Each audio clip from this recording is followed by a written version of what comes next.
Hello mga kabibig! Welcome back sa ating bagong YouTube channel. Ito ang pinakamaingay ng YouTuber sa balat ng YouTube.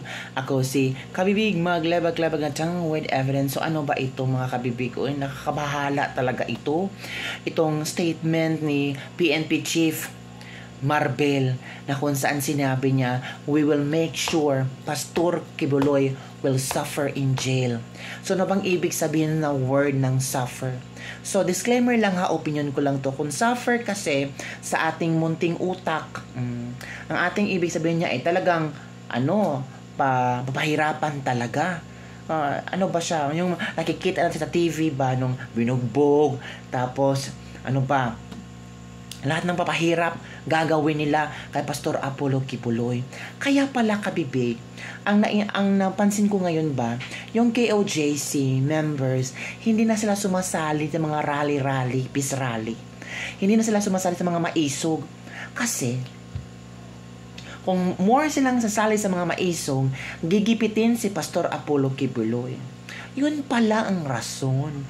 Ngayon lang na-reveal ba dahil sa statement ni General Marbel na we will make sure he will suffer in jail. He will suffer in jail. Maano siya? Habang buhay siyang nandun sa jail? Kakasuhan siya hanggang mamatay na siya nandun sa jail? Yun ba ang ibig sabihin ni General Marbel? At ito pa kabibig. Opinion ko lang ito. Baka ang magiging solusyon nito mananalo si Pastor Apollo Kibuloy bilang senador.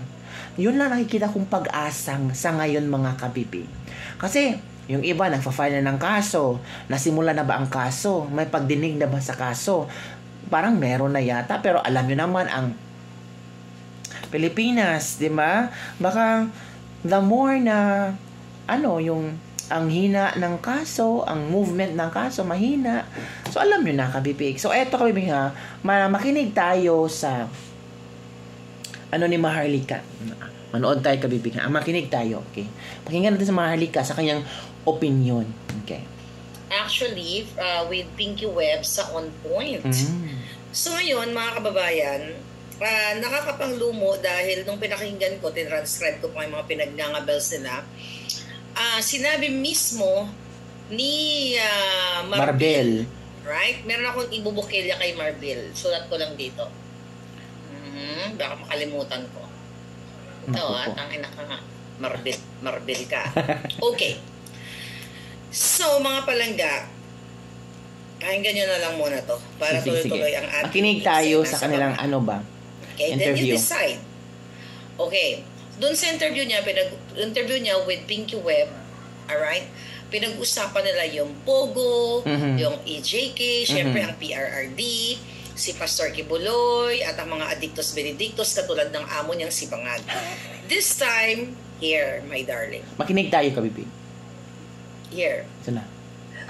Just maybe isasama ko na rin po. Update on the alleged victims of Pastor Apollo Kibuloy. The last time we spoke also, I understand that the team, some of the policemen went abroad to talk to an alleged victim. Any more, sir, on this? No, marami na kami mga complainants ngayon. Tuloy-tuloy, we're getting their affidavits. As yung mga nakikita mo yung mga patay, nakikita mo sa mga news, tuloy-tuloy yun. We're just filing cases. Ang sabi ko nga, kami rin, we're doing our affidavits against cases sa final sa amin. Marami rin kami cases na final sila doon sa pagpasok namin ng sa KOJC. Hindi rin naman during bayan. Sayang rin yan. At we want to make sure talagang tight talaga yung kaso. We want to make sure that yung talagang si Kibuloy will suffer talaga in jail. So, meron din pala kayong kaso. Okay, narinig nyo? Sabi niya, we want to make sure na si Kibuloy ay mag-suffer sa jail. Grabe. Himayin natin yan. Nag-suffer na siya eh.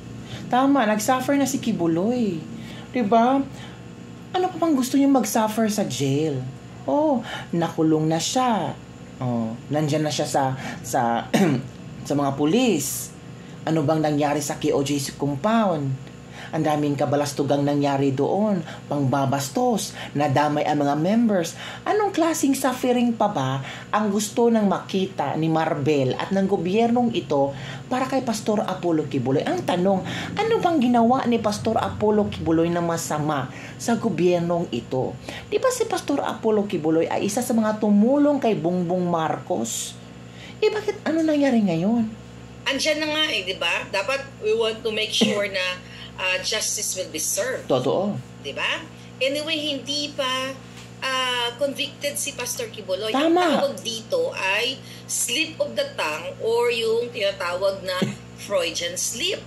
Na yung nasa utak ng isang tarantadong pulis at isang sumusunod sa mga bangag, nandoon na yun, yung kanyang hidden thoughts, nandun sa loob ng kanyang bungo, okay? Na ito yung gusto nilang gawin kay Pastor Kibuloy. Kasi sabi nga, sisiguraduhin namin na mag-suffer siya sa loob ng kulungan. Grabe naman yung word. Grabe naman yung word na suffer, no? Para kung for example, ako ay isa sa mga KOJC members, talagang matatakot ako para sa kaligtasan ni Pastor Apollo Kibuloy. Diba? Suffer. Iba yung word na suffer eh. Baka gurgurin. Baka pahirapan doon. Hindi papakainin. Or ilulusang yung ulo sa tubig. Yung makikita natin sa mga movies ba na pwedeng mangyari.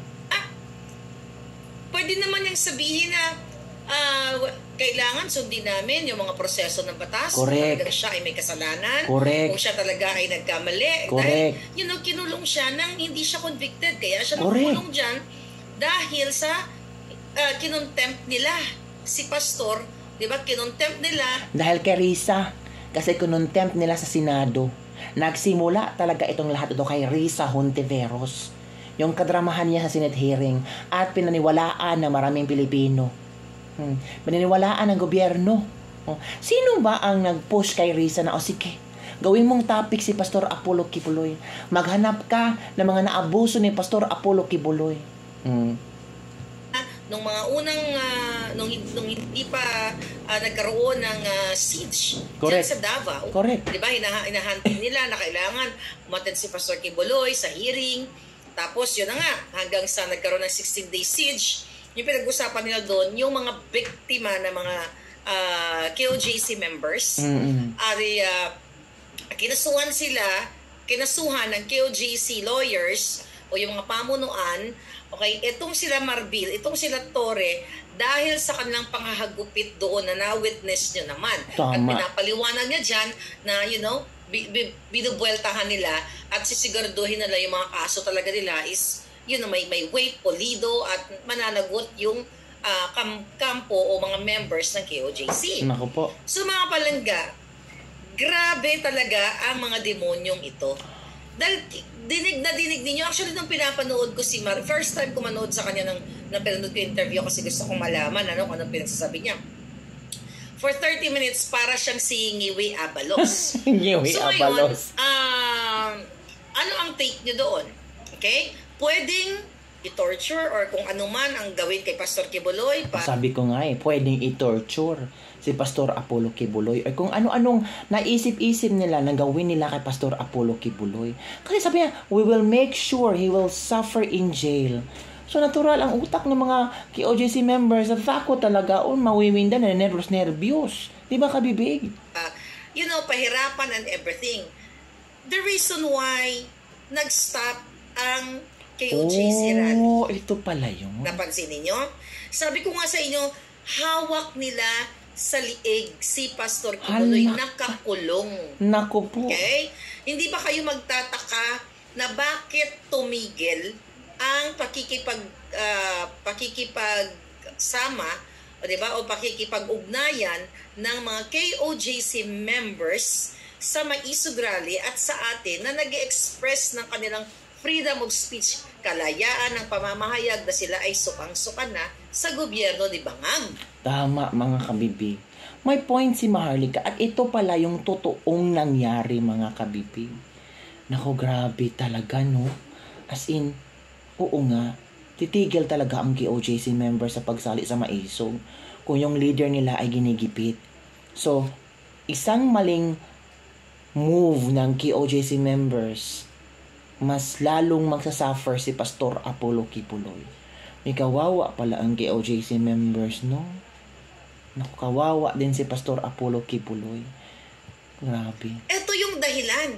Lumabas mismo sa PNP chief ng putang inang ito. Tatama. Itabwa ka ng binabay ka. Okay?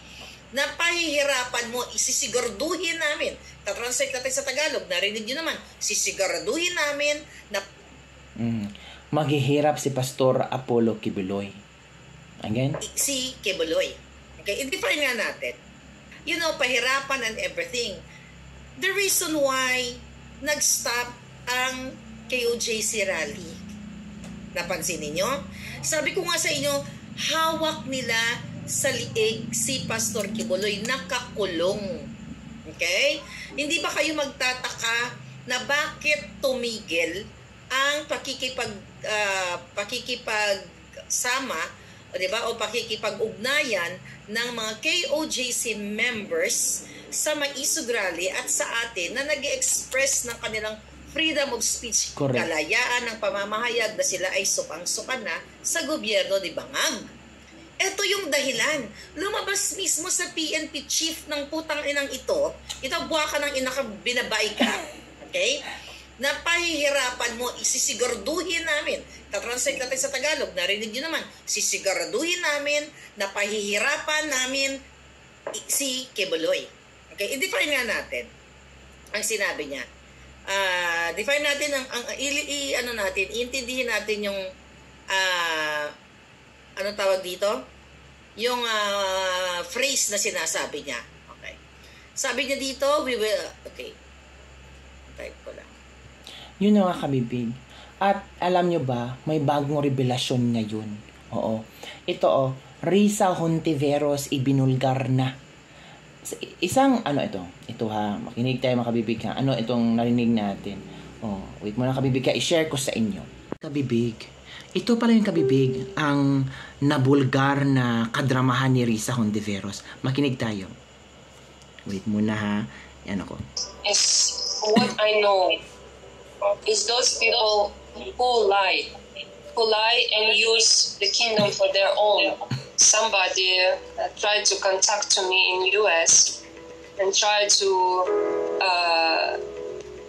force me to tell a lie about KOJC and against pastor. So the pastor cannot go out from the jail because I didn't know who's this person.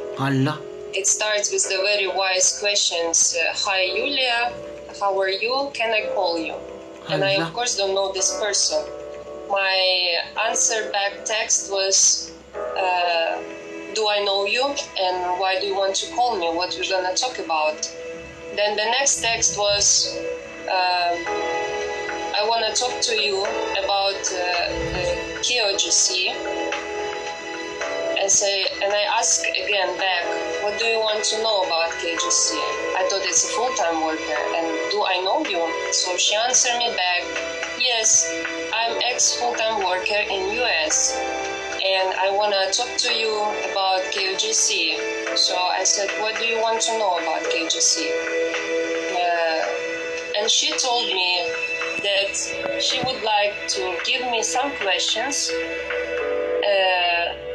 that I can testify, and if I don't want anyone to see my face, I can cover my face. Of course, I was angry about it, and I sent her a big text message about that it's not true, and I texted that, listen me carefully, I don't want to lie anything about the kingdom, especially pastor, because I've been there for 10 years. I know who is pastor. I know how good he is person, he's son of God, and he's righteous person, and helping to the kids, helping to everyone. He never abused anyone. And especially there's my family, my sister-in-law and 3 my kids, nephew and nieces. I know her because we've been in the kingdom, we've been in the Philippines together for many years, 7, 8 years together. I came first in 2012, she came to Davao in 2013 or 14. So we've been there together, we studied together, CQ College of Ministry. we joined the Thanksgiving worship presentation. Give us this day. We traveled all over the world, had together concerts, crusade, worship Almighty Father. We've been in many fellowships. So I know her very well. We live together. And there you go mga kabibig ha, nakita nyo na ha. Ito yung babaeng nagbulgar sa mga modus operandis na kukontakin daw yung mga ex-KOJC members na pagsalitain ng masama kay Pastor Apollo Kibuloy. So ano ang iyong komento tungkol dito mga kabibig? Comment down below. Kawawa pala si Pastor Apollo Kibuloy. Kawawa pala ang KOJC members, no? We will make sure that Pastor Kibuloy will suffer. Grabe si Marvel. Parang si Pastor Apollo Kibuloy ba? Convicted criminal? Hindi pa nga. Oh, tumatakbo pa nga yung kaso. Alleged pa nga. Tapos parang will make sure he will suffer. Oh, parang walang hustisya ang tao. Parang agad-agad they gave a conclusion na criminal si Pastor Apollo Kibuloy. Convicted si Pastor Apollo Kibuloy. Di mga kabibig? So yun lang po mga kabibig ng ating latest libak-libak for the day. Ano ang iyong komento tungkol dito? At sana, i-share nyo ang video para marami makakaalam sa mga pangyayari sa Pilipinas. Grabe, no? Nakakagulantang lang talaga na. Nakaka-shocking. Shock lang talaga at tayo pa. No? Parang, ganito na ba ang bansa natin? Yun lang po mga kabibig. Don't forget to like, subscribe, and share this video. Bye everyone. See you next time.